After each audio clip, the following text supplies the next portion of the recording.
আলুর চপটা কিন্তু অনেকে অনেকভাবে বানিয়ে থাকেন, তবে আমি যেটা ফলো করি এখন পর্যন্ত আমার আম্মুর রেসিপিটাই ফলো করি, কারণ আম্মুর আলুর চপটা এত বেশি টেস্টি হতো। এখন নতুন করে অনেকে অনেক কিছু এডিট করেছেন, অনেক টেস্ট বাড়িয়েছেন, ভেতরে ডিম দিয়ে বিভিন্নভাবে এটার রেসিপিটা চেঞ্জ করেছেন। তবে কেন জানি আমার আম্মুর রেসিপিটাই ভালো লাগে। আম্মু মাঝে মাঝে ডিমও দিত ভেতরে।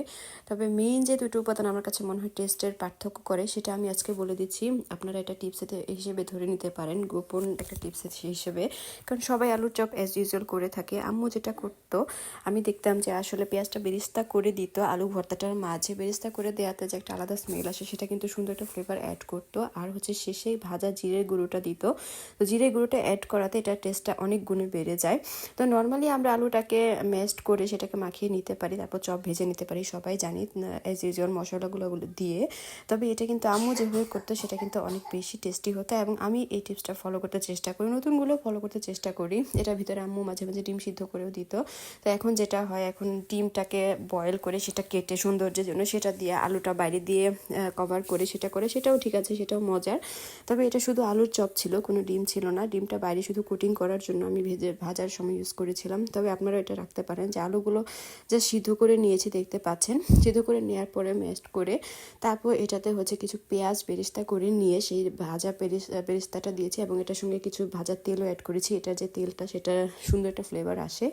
সেটা অ্যাড করার পরে সেখানে একটু জিরে গুঁড়ো দিয়েছি, তারপর হলুদ, মরিচ, আদা রসুন পেস্ট, এগুলো না দিলেও চলে, জাস্ট জিরের গুঁড়োটা আর পেঁয়াজ বেরেস্তাটা অ্যাড করলেও একদম পারফেক্ট একটা টেস্ট আসে। তারপরে যদি আপনি কিছু মশলা অ্যাড করতে চান আর একটু টেস্টের জন্য, সেটা দিতে পারেন। তো এগুলো দিয়ে লবণ দিয়ে সুন্দর করে মাখিয়ে নিয়ে নিজের পছন্দ মতো শেপ দিয়ে নিয়েছি।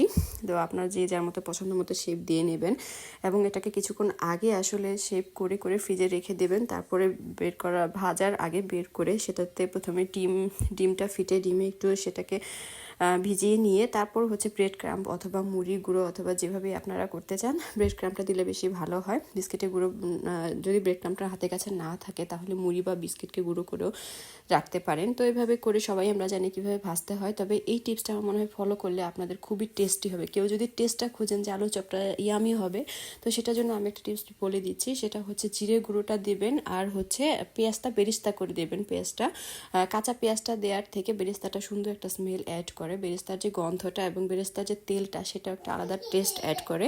তো সেটা করে দেখতে পারেন। আপনাদের সবার রুচি আসলে একরকম না, কেউ কারো ভালো লাগবে, কারো ভালো লাগবে না। তবে আমার কাছে সবসময় ভালো লাগে। আমি ছোটোবেলা খেয়ে এসেছি, প্লাস এখনও এটা মাঝে মাঝে করি।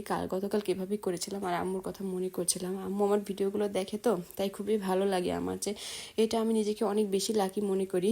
কারণ দেখা যায় যে আমরা বাবা মা যখন না থাকে তখন ঠিকই সবাই মিস করি, এবং বাবা মাদের